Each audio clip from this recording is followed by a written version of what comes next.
Retrouvez dans cette vidéo les conseils de jeu et analyse de nos chevaux sélectionnés. Pour les joueurs de couplet gagnants, placez le 5, le 16 et le 12. Pour les joueurs de multi, le 5, le 16, le 12, le 8, le 15 et le 13. Direction la Loire-Atlantique ce mercredi et l'hippodrome du Petit Port afin d'assister à la 12e étape du GNT. Si personne n'a tenté sa chance au 3e échelon, l'épreuve retenue comme support du Quintet Plus s'annonce particulièrement ouverte avant coup et le déroulement de course fera assurément la différence.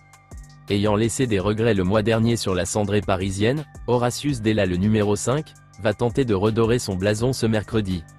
L'élève de Marc Sassier n'aurait pas tapé loin le 11 octobre dernier dans le Prix Hérat, sans une faute à la sortie du dernier tournant.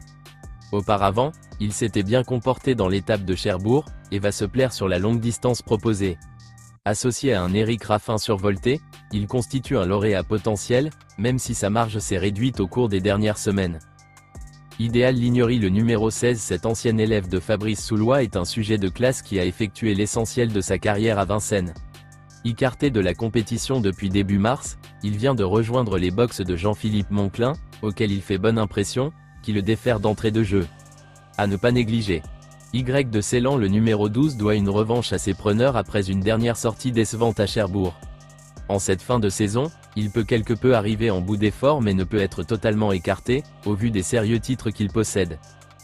Présenté par Dominique Locqueneux, Gino Vival, 8, a fait preuve d'une grande régularité dans les quintets depuis plusieurs mois, et vient de bien se défendre pour son coup d'essai dans le GNT à Saint-Galmier, où il s'est classé 4e. S'il peut bénéficier d'un parcours à sa convenance, sa place est dans les 3 premiers. Héros du Trophée Vert, jusqu'à un succès dans la finale face au nouvel Ogre, Imperator Della, d'Hidalgo des Noé, le numéro 15 que l'on ne présente plus dans ce type de tournoi. Après un ultime travail en course, dimanche dernier à Argentan où il s'est classé 6e du prix Paul Buquet, il évoluera cette fois sans faire et peut venir brouiller les cartes, à l'image de Harley Gemma, le numéro 13 pris en note lors sa dernière tentative en septembre dernier, et qui est présenté avec de la fraîcheur par son habile mentor. Maillot jaune avec 63 points, Hold Up du Dijon, le numéro 2, a eu un peu de mal à poursuivre son effort dans la phase finale de l'étape précédente à Saint-Galmier. Il faudra compter sur un déroulement de course favorable mercredi. Si c'est le cas, il a les critères demandés pour répondre présent pour une place. Même s'il a connu une saison chargée, il ne faut pas l'éliminer.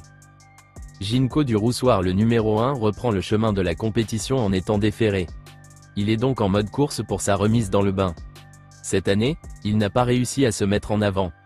Sa forme est sujette à caution, nous en préférons d'autres pour le podium. Cependant, il n'est pas incapable de jouer un petit accessite. N'hésitez pas à laisser un commentaire avec votre propre pronostic, et à liker si vous avez aimé. Voici notre pronostic. Bon jeu à tous.